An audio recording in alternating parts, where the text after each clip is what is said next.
It's once again time for the semi-annual or biannual or however often I do it, debunking of the baseball is dying myth that seems to really be pushed by ESPN for some reason. Not sure why. I'm Ken Lammers. This is Minor League Matters, and let's get cracking.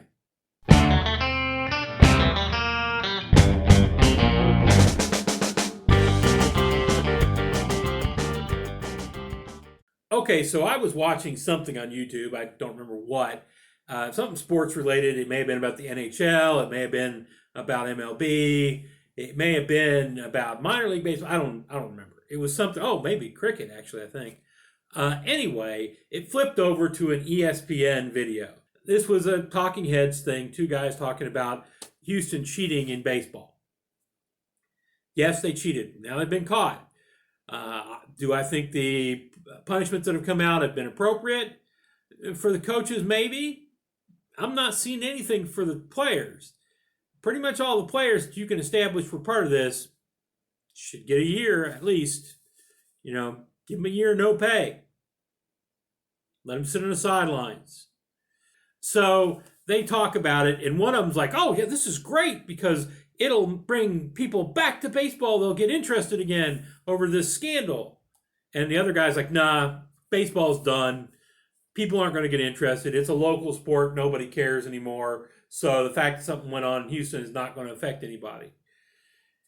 And basically, they both just assumed that baseball is in the can. Yeah, it's in serious trouble. Really, really poor off, right? And you hear this hopefully a lot of times with a lot of hope in their voice. You hear soccer enthusiasts talking, "Oh, baseball's done. Soccer is going to be the summer sport." Yeah, not really, right? Not even close, really. And for some reason, ESPN, and like I said, I don't watch them currently, but back in the day, they just made a decision that baseball was done. They weren't doing baseball no more, and they concentrated almost entirely. What few times I actually see anything having to do with ESPN, it's football, football, football, NBA, football, football, football, NBA, NBA. That's ESPN. Yeah, I realize there may be a show at night or something saying, with baseball on or something. But really, what baseball's done to help itself, it's helped itself. It hasn't been ESPN related. And here's the thing. They constantly talk about how, oh, the crowds are down in baseball. The crowds are down in baseball. You hear that everywhere, right? Let's talk about weekly attendance in sports and overall attendance in sports. What's the sport that has the largest weekly attendance numbers? That would be baseball. What's the sport that has the largest attendance yearly? That would be baseball. And it's not even close. Okay, now let's do this.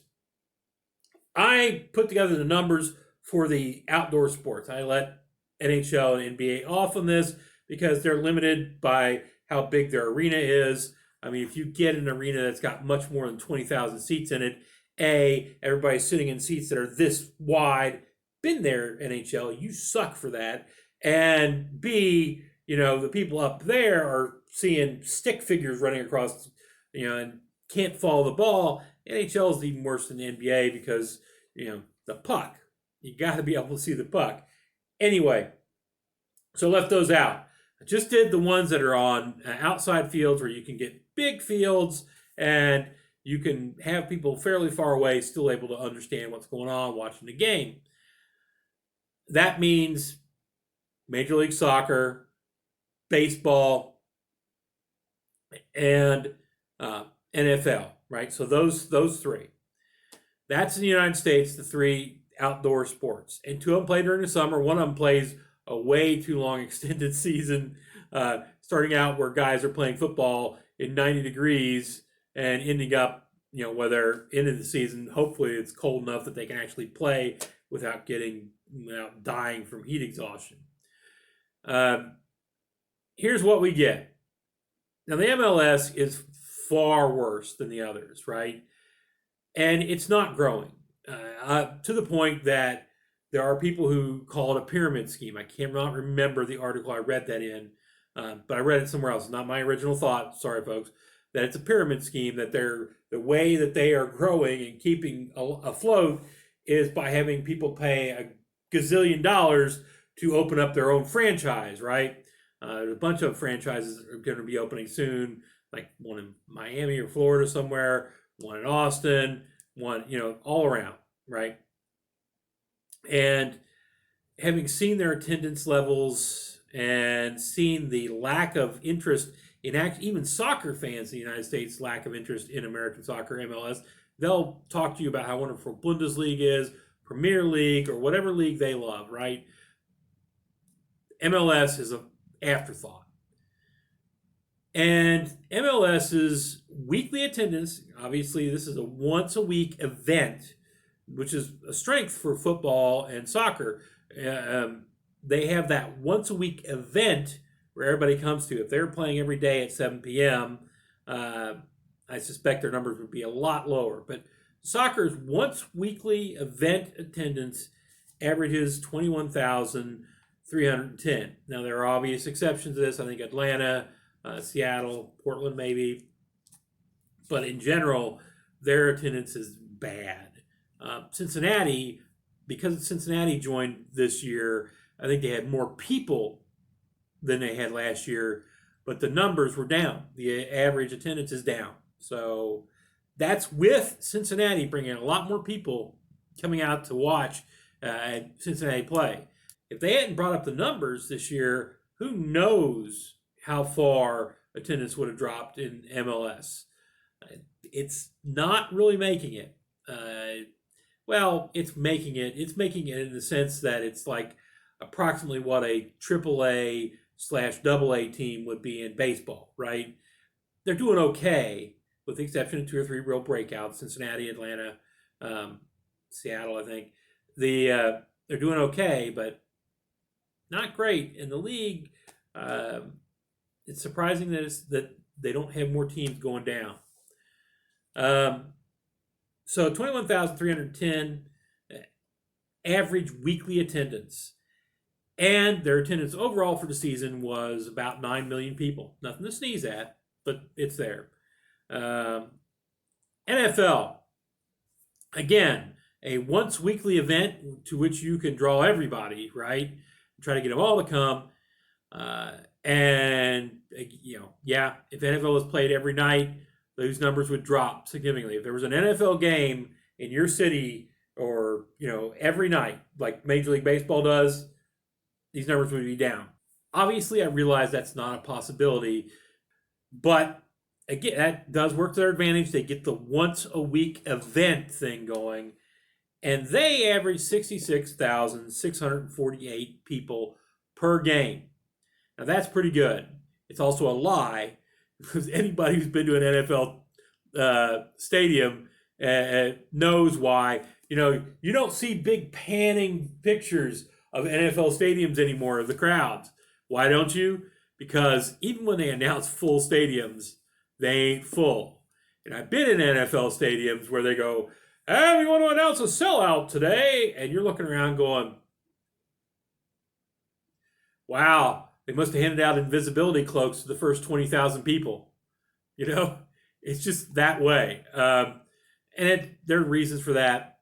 The tickets are actually sold, but nobody comes, right? It's either people who buy them so they can sell them online, or it's corporations, et cetera, who buy them, and then just, nobody wants to go that week. They don't fill the seats, right?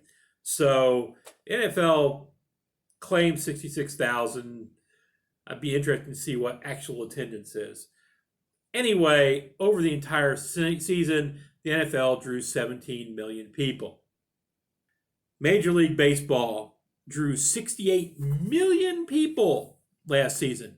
That's Major League Baseball, and they talk about, it's down, it's down. It's going to be doing this forever because the stadiums ain't getting any bigger. They really aren't capable of doing that. And so one year the crowds are a little bit bigger, next year a little bit smaller, but it's doing pretty doggone well at 68 million.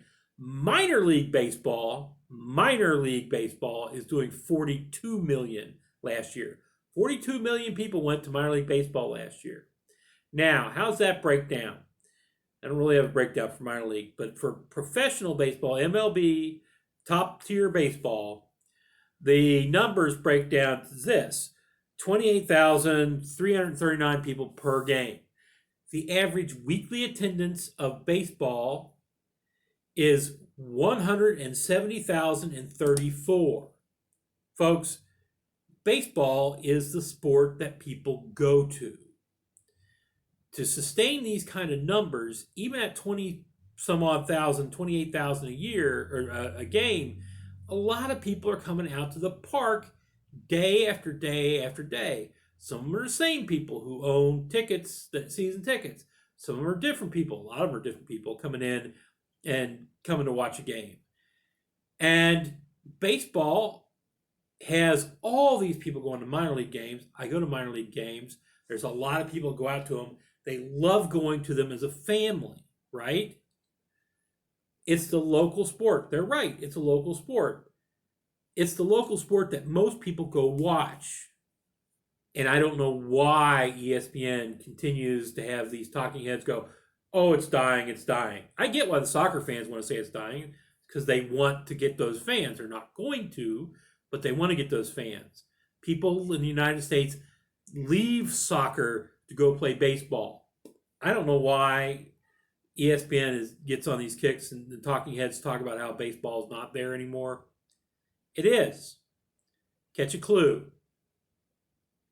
Okay, so I think that's it for today. Just, if you like what you saw here today, subscribe. If you like it, really like it, hit the bell wherever it is so that you get notice that when I put these up. This is a hobby, folks. I put them up when I can, and then I go earn money at my real job so I can indulge in the hobby. Beyond that, folks, go watch the minor league sports, whether it's hockey, baseball, the G League, whatever. I think you're going to find that at a reasonable price, you can have a lot of fun with your family, your son, your daughter, your wife at a minor league game. And I encourage it to all of y'all. That's it for today. Masalama, y'all.